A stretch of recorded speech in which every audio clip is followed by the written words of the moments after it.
그럼 몇 편들이 좀 유료화 가능성을 테스트했을 때 좀 약간 성공 모델이 있었던 것 같은데 오리지널 컨텐츠 편수는 많아지지만 아직까지는 유료가 많지가 않아요.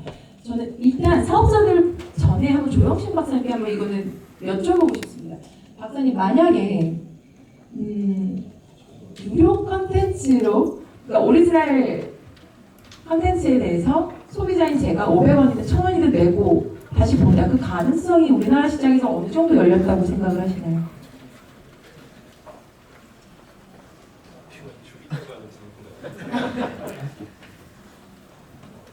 너무 어려워서 이거 유진희 국장님 논문 주장입니다. 아 그럴까요? 아닙니다. 어떤 상품을 돈을 주고 살 거냐 사지 말 거냐 그런 여건이 되냐는 구조적인 문제도 있지만 결국 상품의 질을 텐데요. 구조적으로는 굉장히 쉽지 않죠. 유료를 했던 다양한 서비스들이 실제로 가입자를 서스테인할 수 있을 정도로 모으지 못했으니까 호핑도 마찬가지였고 지금 북도 마찬가지고 티빙도 마찬가지고 어쨌든 단일 상품이 아니라 패키지로 묶었는데도 불구하고 그 상품이 시장에서 서스테인하는 구조는 안 만들어졌거든요. 지금도 수익 구조상 모기업이 컨텐츠 사업자나 그렇지 않을 경우에는 쉽지 않은 게임이고요. 그런 상황에서 특정 컨텐츠를 하나 불러내서 그 컨텐츠가 조금 성공했다고 해서 앞으로 이 시장이 계속 지속적으로 유료 콘텐츠가 만들어질 거다라고 얘기하는 건 기대치에서는 일단 낮을 것 같아요. 근데 아까 제일 끝에 뭐 테이크오버 얘기를 잠깐 했습니다만 결국은 시장은 분화되어 있는 시장 간의 그 격돌이거든요. 모바일 콘텐츠가 아까 그 신홍식 매니저가 굉장히 의미 있는 얘기를 해줬는데 그리고 지금 캐리소프트도 비슷한 작업들을 하고 있고요. 척박한 시장에서 돈을 벌지 못해서 상위 시장으로 계속 올라가려고 하는 시도들이 보이잖아요.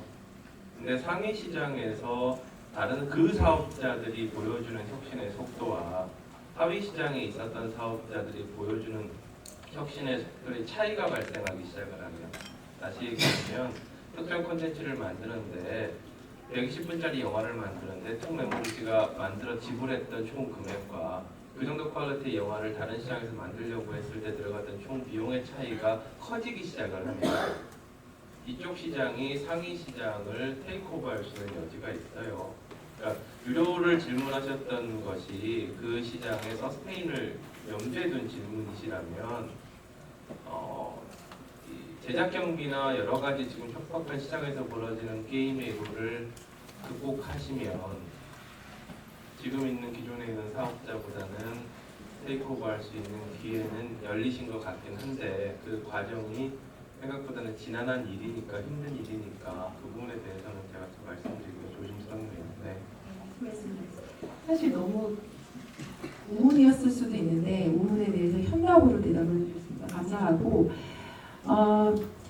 이학성 부장 다시 한번 좀 여쭤보려고 합니다. 비슷한 질문으로. 왜냐하면 지난 주말에 다이아 페스티벌 여기서도 많이들 가셨을 것 같은데요. 현장의 열기가 너무너무 뜨거웠었습니다. 그래서 그걸 보면서 정말 많은 분들이 다양한 것들을 느끼셨을 텐데 공통적으로 느끼시는 거는 이 MCN 시장, MCN 컨텐츠를 가지고 또는 MCN 크리에이터들과 함께 무언가를 만들었을 때 그것을 소비할 수 있는 소비자들이 굉장히 많이 있구나. 특히 젊은 세대들 위주로 많이 있구나라고 생각이 들었는데 이런 식이라고 한다면 다이아 쪽에서는 오히려 팔릴 수 있는 오리지널 컨텐츠를 만드실 수 있지 않을까요?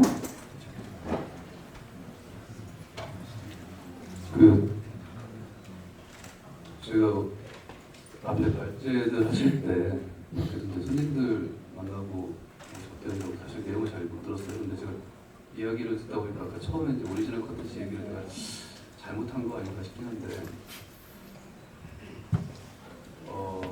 저희도 지금 컨텐츠를 만듭니다. 그러니까 맨 처음에 이 시장은 자생적으로 커 있는 크리에이터들을 모아서 어떻게 보면 네트워크를 엮어서 사업을 시작을 했어요. 하지만은 여러 가지 상황을 보니 저희가 이 컨텐츠를 만드는데 조 박사님 말씀 다 좋은데 제가 상위 시장, 하위 시장 이 개념은 조금 약간 좀 개인적으로 좀 그렇고요. 기존에 이제 생성되었던 시장, 레거시 미디어 또는 이제 신흥 시장 이렇게 제가 표현을 하겠습니다만 기존의 룰을 꼭 따라가야 되지 않을 따라갈 필요가 있는가라는 생각을 합니다. 그러니까 유료화라는 게 꼭 누군가가 평당 돈을 내고 또는 이제 한 달에 얼마를 내고 봐야지만 유료화인가? 어떻게 보면은 아프리카에서 내가 생방송을 보면서 별풍선을 제공을 한다라는 부분도 어떻게 보면은 유료화일 수 있거든요. 저희가 오리지널 컨텐츠를 만듭니다. 저희가 만들어가는 방식은 이렇습니다. 저는 방식에 좀 많은 관심을 두는데 크리에이터들이 출연을 하고요. 저희 크리에이터들이 출연을 하고 크리에이터들의 가진 끼, 그러니까 소위 탤런트죠. 탤런트를 제공합니다. 그럼 저희는 거기에 기획력과 자본력과 저희 연출력, 그다음에 저희 PD들을 동원합니다. 이렇게 해서 저희가 최근에 아시는지 모르겠지만 신기록이라든가 신체계약서 후보자 이런 시리즈들을 지금 현재 만들어가고 있고요. 반응도 굉장히 좋은 편이라고 저는 생각을 합니다. 근데 이게 누구 소유냐? 저희는 뭐냐면은 크리에이터와 사업자 간의 협업 모델을 어느 정도 만들어냈다라고 생각을 해요. 그리고 이 방식에서 크리에이터들, 그러니까 그 채널이 현재는 무료로 풀립니다만 아프리카의 별풍선이 됐든 뭐가 됐든 저는 클라우드 펀딩 같은 경우도 향후에는 가능할 거라고 생각을 하고요. 콘텐츠가 만들어지는 과정에서 사업자와 크리에이터가 그러니까 만드는 주체들이 협력을 하는 모델이라고 한다면 거기에 유저, 시청자들이 어떤 식으로든 들어와서 콘텐츠를 만들어가는 방식에서 참여를 할 수 있다고 한다면 그 또한 사용자, 그러니까 사용단에서의 유료화뿐만이 아니라 레거시 미디어에서 가지지 못한 또 하나의 새로운 유료화 모델이 탄생하는 거 아닌가라는 생각을 하고요. 제가 이렇게 말씀을 드리는데 조금 약간 저도 헷갈리긴 합니다. 솔직히 저는 예전에 영화를 했었습니다. 그러니까 영화라는 게 방송을 했었고요. 영화 방송을 했었는데 한국에서 유료 시장 너무 어렵습니다. 그러니까 편당으로 돈을 주고 콘텐츠를 생성을 한다는 게 제작비를 몇십억, 몇백억을 때려박은 그런 블록버스터도 한국에서 사실 쉽지 않습니다. 그러니까 극장에서 내가 돈을 내고 본다는 거는 콘텐츠를 소비하는 것과는 또 다른 측면이라고 저는 생각을 합니다. 콘텐츠를 본다는 것 플러스 그게 하나의 놀이의 문화일 수도 있고요. 어떤 교류의 장일 수도 있고 데이트의 장소일 수도 있고 또 다른 그 문화적인 행태가 결합이 된 거거든요. 그러면은 이 컨텐츠도 그 측면에서 보면은 생산 방식에서의 유료화, 아까 말씀드린 클라우드 펀딩 같은 경우가 좋은 예가 될 수 있겠고요. 그다음에 이것으로 컨텐츠를 소비하는 것으로 끝나는 게 아니라 이것이 다른 문화, 페스티벌 말씀하셨지만 어떤 형태로든 유저가 즐길 수 있는 또 다른 문화와 결합이 되어서 그런 방식에서 찾아야 되지 않는가 생각을 하고 한국에서 저는 솔직히 유료화 단순히 생각해서는 어렵다고 생각을 합니다. 네, 말씀 감사합니다. 되게 재미있는 말씀을 좀 해주셨던 것 같아요. 생산 방식의 유료화, 그리고 다른 문화와의 결합을 통해서 그러니까 우리가 흔히 생각하는 돈을 내고 보는 그 유료화의 개념을 뛰어넘는 다른 개념을 제시해 주셨는데요. 지금 이공장님 말씀하신 거에 대해서 혹시 첨언이나 반대 의견 있으신 분 있으신가요? 아니면 좀 다른 생각을 하고 계시는 분이 있으신가요? 유료화가 지금 좀 어렵다고 보셨는데 조 박사님도 이제 어느 정도의 그래도 가능성은 있다라고 또 말씀을 해주신 부분들이 있거든요. 이에 대해서 플랫폼사랑 컨텐츠사 쪽에서 좀 대표적으로 한 번씩 좀 말씀을 좀 해주시죠. 어떻게 보고 계십니까? 캐리소프트 박창신 대표님. 캐리 같은 경우는 지금 VOD 서비스도 하고 계시고 레거시로도 좀 많이 많이 좀 레거시에서 방송을 하고 계시잖아요. 어떻게 보시나요? 저희는 무료도 하고 있고 유료도 하고 있고 네. 유료도 제법 수익이 납니다. 박사님 중요한 말씀하셨는데 리가시가 있고 신흥시장이 있죠. 상위든 하위든 용어상의 정의일 뿐이고 기존에 존재한 미가시장이 VOD 시장 어마어마하게 크게 존재하고 있고 매년 크게 늘고 있고 지금 IPTV 3사, 케이블 TV 주된 수익원이 지금 VOD로 많이 갔거든요. 저희는 VOD 시장을 들어가려고 노력합니다. 콘텐츠 기획 단계부터 VOD를 유료 VOD를 페이퍼 VOD를 당연히 생각하고 콘텐츠 기획을 하고요. 똑같은 콘텐츠가 유튜브나 네이버나 요거 플랫폼에서 무료로 나가고 그걸 조금 달리 가공해서 유료로 판매하고 있습니다. 판매됩니다. 그리고 이제 플랫폼의 특성, 플랫폼의 그걸 활용하는 많은 시청자들의 니즈에 부합을 하면 충분히 유료와 무료가 동시에 성립 가능하다 그런 생각을 하고 있고요. 다만 이제 프로덕션 낮아야 되죠. 예, 그게 이제 사실 저희 MCN 저희는 뭐 MCN이라고 스스로 안 하는데 저희는 뭐 디지털 스튜디오, 스마트 스튜디오 이렇게 하는데 그 얘기는 좀 포스트 이펙티브한 스튜디오다 뭐 그런 관점을 갖고 있어서 어떻게 포스트 이펙티브하게 전후방 시장을 다 이렇게 들어가느냐 그게 사실 이 비즈니스 핵심인 거 아닌가 그런 생각을 하고 있습니다.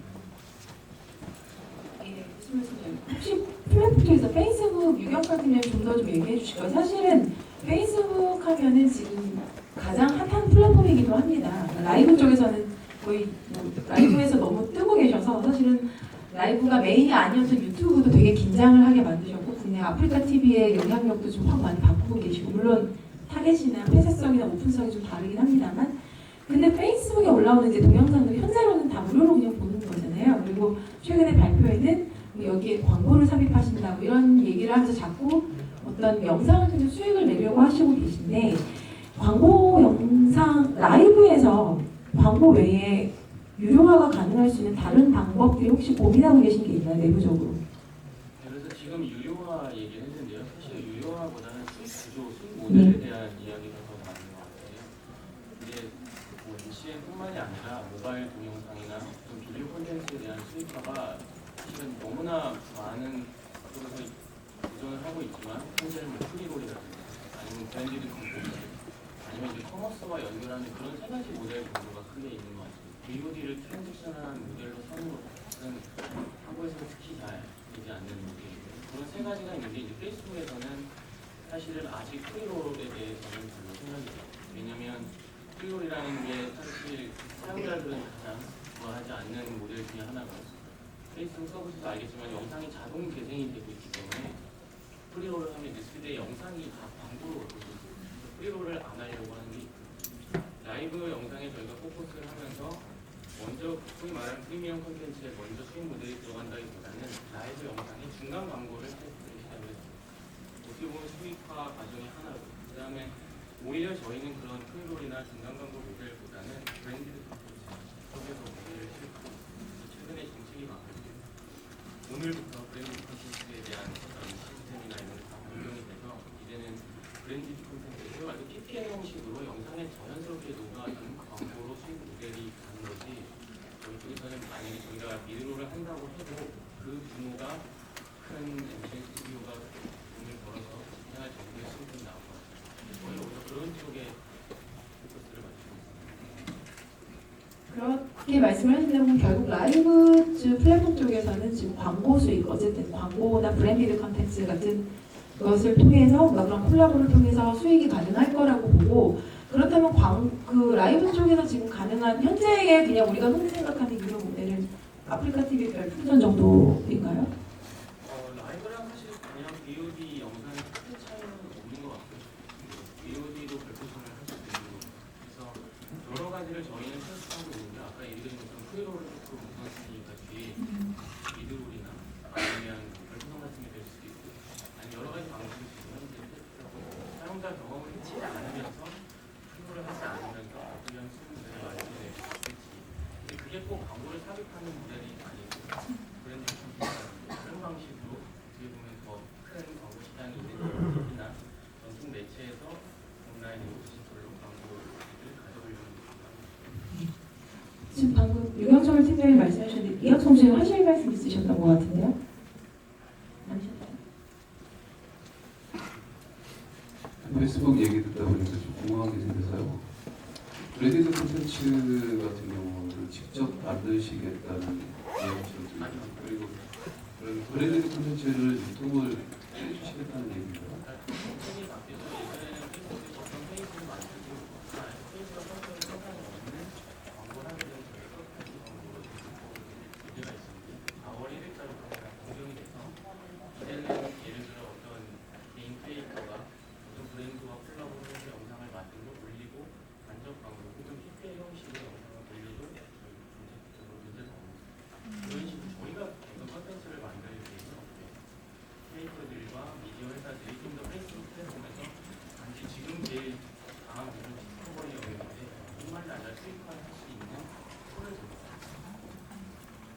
답변 되셨나요, 박사님? 오늘이 좀 독특한 날인, 특별한 날인 것 같아요. 페이스북도 그렇고 네이버도 그렇고 새로운 시도나 정책들을 좀 발표하다니 계속 발표해 주신다고 하시는데 앞으로도 좀 더 지켜보도록 하겠습니다.